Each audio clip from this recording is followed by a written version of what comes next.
आप सभी का स्वागत है हमारे इस यूट्यूब चैनल में जिसका नाम बेस्ट स्टोरी हिंदी टच।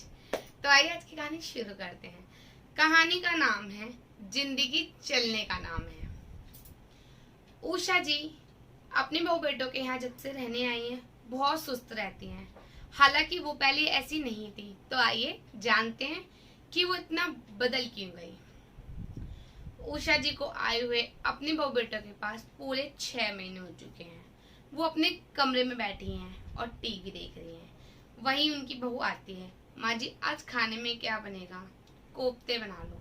ठीक है माँ जी, कहकर बहू चली जाती है। थोड़ी देर बाद मीता जी को प्यास लगती है तो बहू को आवाज लगाती है, बहू पानी तो देना। उनकी बहू आती है और उषा जी को पानी देकर चली जाती है। थोड़ी देर बाद उनकी बहू यानी कि गीता चहकती हुई वापस अपनी सास उषा के पास आती है। माँ जी कल मनीषा आंटी आ रही हैं। मनीषा उषा की बेस्ट फ्रेंड है। कई सालों से वो साथ में रहे आए हैं। वो आपस में पड़ोसी भी थे और वो एक सच्ची फ्रेंड है। तो उषा जी काफी खुश हो गई। उषा जी ने जब मनीषा से फोन पर बात की तो उन्हें पता चला कि यहाँ वो कुछ काम से आ रही है, इसलिए 2-4 दिन उनके घर पर ही रुकेगी। उषा जी वाकई बहुत ज्यादा खुश थी। मनीषा उनकी फ्रेंड जब उनके घर आती है तो वो अपनी फ्रेंड उषा को बिल्कुल बदला हुआ जानती है। वो देखती हैं नाश्ते के टेबल पर सभी हंसी मजाक कर रहे हैं, सभी बातें कर रहे हैं इधर उधर की। तो वहीं पर उषा जी एकदम शांत और चुपचाप बैठी है। मनीषा अपने बहू बेटे, परिवार, अपने पति इन सब के बारे में बात करती हैं। लेकिन इस बीच वो महसूस करती हैं कि उषा जी कुछ बोल ही नहीं रही हैं। उनके मन में थोड़ी शंका होती है। उन्हें लगता है कि शायद उनकी बहू उन्हें अच्छे से नहीं रखती। लेकिन रहन सहन को देखते हुए उन्हें लगता है कि शायद वो गलत भी है। जब एकांत में दोनों सहेली मिलती हैं, अब मनीषा जी से रहा नहीं जाता। वो उषा जी से बोलते हैं, उषा तू खुश तो है ना बहू बेटों के साथ? कहीं बहू तेरे साथ गलत व्यवहार तो नहीं करती ना? अरे नहीं नहीं मनीषा, ऐसी कोई बात नहीं है। फिर तुम इतनी उदास क्यों हो? अरे नहीं, ऐसे ही बस। ऐसे ही क्यों? तू तो हमेशा चहकती रहती है। तुझे तो हंसना, बातें करना ये सब पसंद है ना। चुप रहना तो तुझे पसंद ही नहीं था। फिर ये क्यों? बस ऐसी अब आदत हो गई है, उदास भरे स्वर में उषा जी ने कहा। मनीषा जी को अच्छा नहीं लग रहा था। उनकी फ्रेंड पूरी तरह बदल चुकी थी। उषा जी के पति को मरे हुए काफी साल हो चुके हैं। उनके बहू बेटे यहाँ लखनऊ शहर में रहते हैं और वो दिल्ली में। जब वो रिटायर हो गई तो अकेले रहना मुश्किल हो गया था, क्योंकि शारीरिक और आर्थिक दोनों तरह से वो थोड़ी सी कमजोर थी। और कई लोगों के कहने पर और बहू बेटों की जिद करने पर उन्हें बेटे के यहाँ रहने आना पड़ा। आज वो बेटे के यहाँ रह रही हैं। उन्हें यहाँ आए हुए पूरे 6 महीने हो चुके हैं। लेकिन मनीषा जी ये देखती हैं कि उनकी बहू उषा जी को कुछ काम करने ही नहीं देती और कहीं ना कहीं उषा जी भी आराम की आदी हो गई हैं। वो अपने लिए पानी तक लेके नहीं पी सकती। अब ये उनकी आदत में शामिल था। उषा जी हमेशा टीवी देखती रहा करती थी और बैठी बैठी जो उन्हें चाहिए अपनी बहू को आवाज लगाती। बहू भी अच्छी थी, समझदार थी, सारे काम बखूबी करती थी और अगर साथ जिद करें तो वो काम करने भी नहीं देती थी। मनीषा जी ने उत्सुकता भरे स्वर में कहा, चल ना उषा, मुझे मार्केट चलना है। चल यहाँ की मार्केट घुमा और हाँ कल पूरा लखनऊ शहर घुमा देना मुझे। मैं तो घूमने फिरने आई हूँ यहाँ। उषा जी कहती है, नहीं मुझसे नहीं चला जाएगा, अब मेरे घुटनों में दर्द होता है। मनीषा जी जोर की हंसती है, घुटने में दर्द और वो भी तेरे? कब से? मैं यहाँ बैठने नहीं आई तेरी तरह। उषा कहती है, चल ना देख टीवी में कितनी अच्छी मूवी आ रही है, मूवी देखेंगे बैठकर। इस बार मनीषा जी कहती है, मैं यहाँ टीवी देखने नहीं आई, तेरे से बातें करने आई हूँ, घूमने आई हूँ, अपनी बहू के लिए शॉपिंग करनी है, अपने लिए भी। चल मुझे कुछ नहीं पता, मार्केट चल मेरे साथ, जल्दी तैयार हो जा। उषा जी बहुत मना करते हैं लेकिन मनीषा नहीं मानती। तभी उनकी वो गीता बोलती है, आंटी जी आपको शॉपिंग मैं करा दूंगी, मैं आपको पूरा शहर घुमा दूंगी। माँ जी को रहने दीजिए, उन्हें आराम की जरूरत है। इस बार मनीषा बोलती है, नहीं बहू तुम क्यों जाओगी? अगर उषा मेरे साथ जाएगी तो मुझे अच्छा भी लगेगा और हम दोनों बातें भी करेंगे रास्ते में। तुम रहने दो, तुम घर के ही काम करो। मजबूरन उषा जी को तैयार होना पड़ता और मनीषा अपनी फ्रेंड के साथ जाना पड़ता है। दोनों फ्रेंड थोड़ी ही देर में मार्केट के लिए निकल जाती हैं। जब लौटती हैं तो आज उषा जी के चेहरे पे एक अलग ही ताजगी है। उन्हें अच्छा लग रहा है। आज वो कई महीनों बाद घर से निकली थी और कई महीनों बाद चली भी थी। शायद इसीलिए आज उनके घुटनों में थोड़ा सा कम दर्द था, लेकिन चलने में थोड़ी बहुत परेशानी तो हुई, लेकिन अच्छा भी लगा। मनीषा जी कहते हैं, कल लखनऊ शहर तू घुमाएगी या तेरी बहू? उषा जी चहकते हुए बोलती है, अरे मैं घुमाऊंगी। सभी जोर के हंस देते हैं। मनीषा जी ने शहर घुमा, शॉपिंग करी। आज उनके जाने का समय है। आज शाम को उन्हें जाना है, लेकिन जाने से पहले वो अपनी फ्रेंड उषा के लिए कुछ करना चाहती हैं। इसीलिए उन्होंने उषा की बहू गीता से कहा, गीता चलो हम थोड़ा पार्क में घूम कर आते हैं, मुझे तुमसे कुछ बात करनी है। गीता बोलती है, बोलिए आंटी, यह नहीं अकेले में। गीता उनके साथ पार्क में जाती है। उषा जी बोलती हैं, गीता तुम बहुत अच्छी बहू हो, जैसा एक बहू को होना चाहिए। तुम अपने सारे फर्ज अच्छे से निभाती हो बेटा, लेकिन कहीं ना कहीं तुम कुछ गलती भी कर रही हो। मैं देख रही हूँ जब से मैं यहाँ आई हूँ, उषा पहले के जैसी नहीं रही। ना वो चहकती है, ना उसमें वो फुर्ती है जो पहले थी। उसे तो आराम करना बिल्कुल अच्छा नहीं लगता। वो तो कहती थी ये बूढ़े लोग टीवी देखते हैं, मुझे टीवी भी देखना पसंद नहीं है। मुझे तो काम करना, बिजी रहना पसंद है। जब इंसान बिजी रहता है ना तो वो फालतू की चीजें नहीं सोचता, और वो बीमार जल्दी नहीं होता, बूढ़ा जल्दी नहीं होता, और बीमारियों से गिरफ्त भी जल्दी नहीं होता। लेकिन आज मैं देख रही हूँ कि उषा जो कहती थी वो आज वो खुद ही कर रही है। आज वो बीमारियों से ग्रस्त है, उसकी घुटनों में दर्द है, उदास रहती है। मुझे सब देख के अच्छा नहीं लगा। इतने में ही गीता बोलती है, लेकिन आंटी जी मैं तो कुछ काम भी नहीं करने देती मम्मी को। मैं उन्हें किसी भी तरह से परेशानी में नहीं डालना चाहती।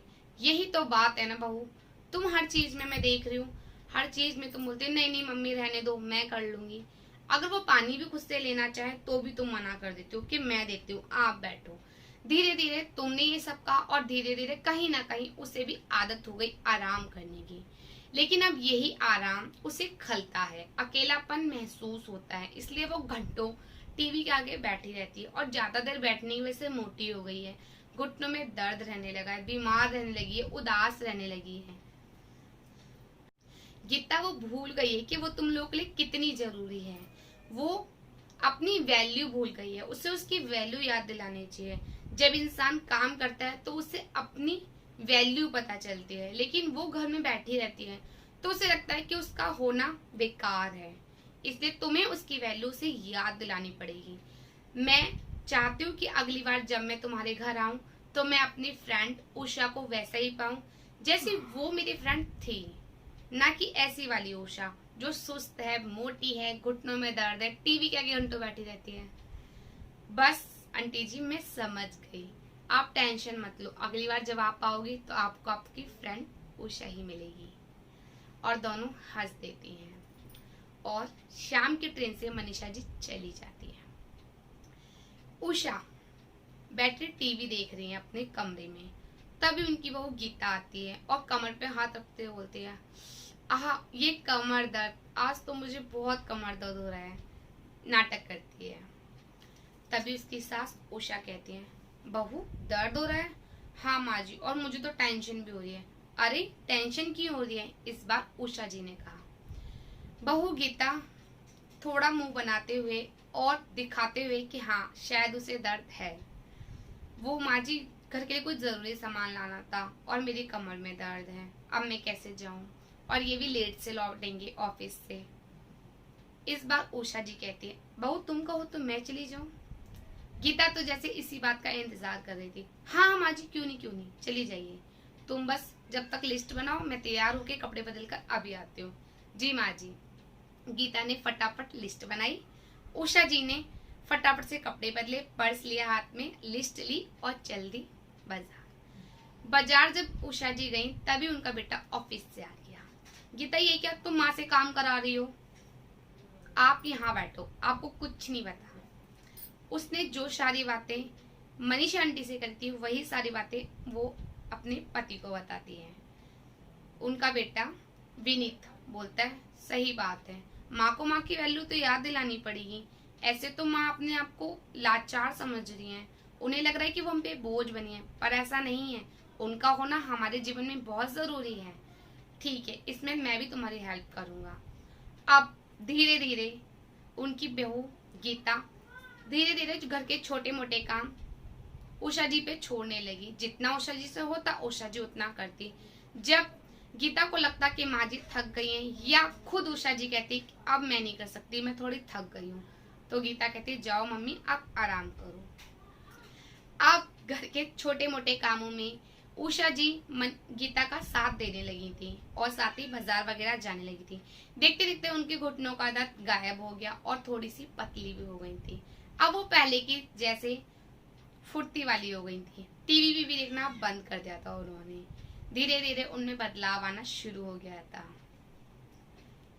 ऐसे ही एक दिन उनका बेटा ऑफिस से आया और ऑफिस से आते ही अपनी माँ उषा जी से बोला माँ आज खाना तुम बनाओ, मैं ना पक गया हूँ गीता के हाथ का खा खा के। असल में वो माँ से खाना बनवाना चाहता था। हाँ अभी आई, अभी बनाती हूँ खाना, पहले क्यों नहीं बताया, बता क्या खाएगा। माँ तुम्हारे हाथ के कटे हुए आलू की सब्जी बहुत अच्छी बनाती हूँ, वही बना दो। हाँ बस अभी बनाती हूँ। माँ इतनी बूढ़ी होकर भी कमर में साड़ी घुस कर किचन में जाती हैं और वही बूढ़े हाथ जो कभी टीवी के रिमोट पर चला करते थे आज फटाफट किचन में काम कर रहे हैं। और वाकई में खाना बहुत स्वादिष्ट बना था। जब खाना बना सबने खाया तो बहुत तारीफ करी। आज गीता को सच्ची बहुत अच्छा लग रहा था कि उसने अपनी सास को बदल दिया। वो जैसी थी उन्हें वैसा ही कर दिया। क्योंकि दुनिया में दो तरह के लोग होते हैं, एक वो जो सारी जिंदगी काम करने के बाद बुढ़ापे में आराम करना पसंद करते हैं और दूसरे वो हमेशा बिजी रहना पसंद करते हैं। तो उषा जी उन्हीं लोगों में से थी। उन्हें हमेशा बिजी रहना पसंद था, लेकिन उनकी बहू ने सोचा कि इन्हें आराम की जरूरत है तो इसलिए वो थोड़ी सी आराम की आदी हो गई, लेकिन वो ऐसी थी नहीं। तो जब अगली बार मनीषा जी उनके घर आई अपनी फ्रेंड उषा को वापस वैसा ही देखकर उन्हें बेहद खुशी हुई और उन्होंने कहा गीता आज तुमने बहू होने का सच्चा फर्ज निभाया है, तुमने अपनी सास को अपने आप से मिलाया है।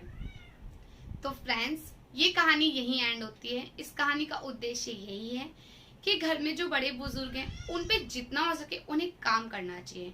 अगर उन्हें लगे कि वो नहीं कर सकते या आपको लगे कि वो थक गए हैं तो उन्हें आराम करें, लेकिन अगर जितना वो काम करेंगे इससे बीमारियां भी कम रहेंगी, बीमारियां भी उन्हें कम पकड़ेंगी और साथ ही वो स्वस्थ रहेंगे, हेल्थी रहेंगे।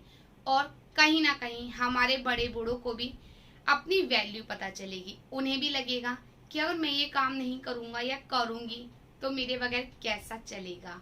और उनकी बहू बेटों को थोड़ी सी उनकी हेल्प की एक अच्छी बॉन्डिंग बनेगी सास बहू में या बाप बेटे में।